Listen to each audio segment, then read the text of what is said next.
allons commencer par la présentation extérieure du véhicule. Donc ici nous avons les deux grilles d'aération de frigo. Juste ici une pression simultanée sur les deux boutons. Pour sortir la cassette, vous devez lever et tirer. Pour le nettoyage de la cassette, vous devez donc ouvrir le tuyau. Ensuite le dévisser. Et ensuite vous inclinez votre cassette en faisant un appel d'air avec ce bouton pour la vider. Ensuite vous la rincez. Une fois qu'elle est rincée, vous ouvrez ici, donc vous nettoyez encore une fois. Et ensuite vous mettez une dose d'Aquachem qui vous sera fournie avec un demi-litre d'eau. Ensuite, pour la remettre, vous la remettez bien en position avec ce bouton bien droit pour que ça rentre correctement jusqu'au clips. Juste à côté, nous avons le remplissage des eaux propres. Donc vous appuyez, vous tournez et vous remplissez jusqu'à débordement. Juste à côté, vous avez la prise 220 volts pour vous brancher sur le 220 sur les bornes électriques. Juste à côté, nous avons la soute. Donc dans la soute, nous retrouverons les adaptateurs pour vous brancher. Ensuite, vous retrouverez l'enrouleur d'eau et ici le câble pour vous mettre à niveau. Ensuite, vous aurez la possibilité d'avoir un store extérieur. Ensuite, à l'arrière, nous avons donc le porte-4 vélo, la caméra de recul. Ensuite, nous allons passer de l'autre côté.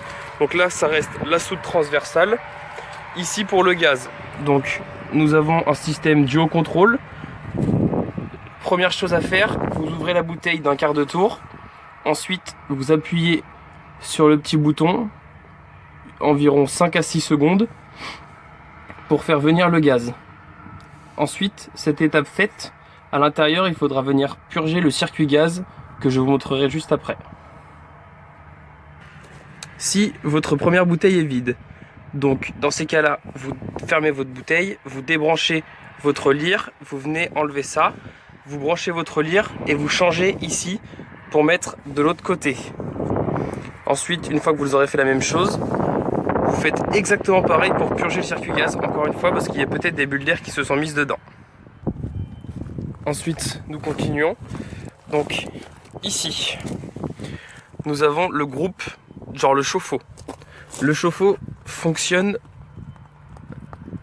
de deux manières différentes. Donc ici, on a le petit schéma qui vous explique comment ça fonctionne. S'il fait moins de 5 degrés, votre véhicule va sauter. Donc, il va sauter. Et vous allez avoir le petit bouton blanc qui sort ici pour se mettre en sécurité pour pas que le chauffe-eau gèle. Donc à ce moment-là, si jamais vous remplissez votre véhicule et ça coule dessous, c'est que ça n'a pas été réenclenché. Donc pour le réenclencher, il faut faire pivoter comme ceci et ensuite venir appuyer sur le bouton pour le réamorcer. Une fois réamorcé, vous ouvrirez votre robinet à l'intérieur du côté chaud pour ré-remplir le chauffe-eau. Une fois que vous aurez un filet d'eau continu, c'est que votre chauffe-eau sera plein et prêt à l'usage. Juste à côté, nous avons la trappe à carburant, donc à déverrouiller avec la clé de contact. Nous allons donc maintenant passer à l'intérieur du véhicule. Donc pour rentrer dans le véhicule, ici vous avez le bouton pour le marchepied. Ensuite, juste à l'entrée, vous avez le panneau de commande. Donc ici, en appuyant sur ce bouton, vous l'allumez ou vous l'éteignez. En tournant la molette, vous avez ici le niveau de batterie cellule. Ici, vous avez le réservoir d'eau propre. Ici, le réservoir d'eau usée. Et ici, la batterie porteur.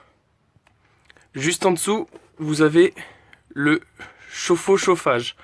Donc, une pression pour le mettre en route. Ici, quand ça clignote, c'est que vous allez sélectionner cet élément. Donc, vous appuyez dessus. Là, le chauffage est éteint. Et si vous voulez le mettre à la température que vous voulez. Pour sélectionner, vous faites OK. Et à ce moment-là, vous allez voir que votre chauffage est au gaz et fonctionne. Ici, nous avons le chauffe-eau. Donc le mode éco, c'est équivaut à 40 degrés. Le mode hot équivaut à 60 degrés.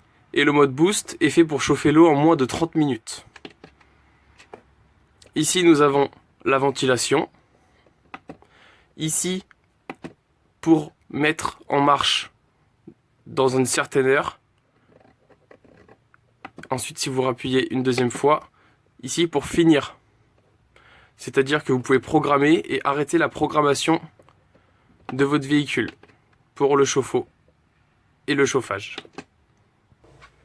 Quand vous vous stationnez et que vous voulez donc vous arrêter, première chose à faire, c'est ouvrir la bouteille de gaz comme je vous ai montré tout à l'heure et ensuite appuyer sur la petite lyre pour faire emmener le gaz dans le circuit. Pour chasser l'air du circuit gaz, donc vous avez le piezo ici et vous ouvrez un des trois feux jusqu'à allumage. Une fois qu'il est allumé, vous le laissez tourner environ 5 à 10 secondes et ça veut dire que votre circuit gaz sera purgé et qu'à ce moment-là, vous pourrez utiliser votre frigo. Donc pour l'utilisation du frigo, les boutons se trouvent à l'intérieur. Donc ici pour l'allumer, là il est en mode automatique. Automatique gaz. Ça veut dire que là il va chercher une énergie qu'il possède. Si jamais vous n'avez pas de gaz et que vous démarrez votre véhicule, il passera automatiquement sur la batterie porteur. Ensuite, si jamais vous arrêtez votre véhicule, il repassera automatiquement sur le gaz. Et si vous n'avez pas de gaz et que vous êtes branché en 220, il viendra chercher directement l'énergie la plus puissante. Donc on le laisse en automatique et à ce moment-là, il gère tout seul l'énergie à récupérer. Ici, c'est le dégivrage et ici, c'est la température de froid. Donc, dessous le lit, vous avez une petite trappe pour justement en fait vous permettre de vidanger les eaux usées. Donc là, il est fermé et pour l'ouvrir, il vous suffit de tirer et de tourner. Et là, à ce moment-là, vous êtes en train de vidanger les eaux usées. Ensuite, vous le retournez de l'autre côté et vous réappuyez pour le réarmer. Pour pouvoir utiliser l'eau et avoir en fait le système de pompe à eau qui se met en route, pour l'allumer, vous devez venir dans la salle de bain et appuyer sur ce bouton. Et là, votre pompe à eau est mise en route. Nous avons deux sortes de couchage. Donc nous avons le lit central qui est toujours mis. Si vous voulez le faire basculer pour qu'il soit mieux, vous le tirez. Donc ici, vous avez un petit loquet, vous le soulevez et vous tirez. Et à ce moment-là, votre lit se déplie. Ensuite, nous avons un deuxième lit, donc le lit de pavillon.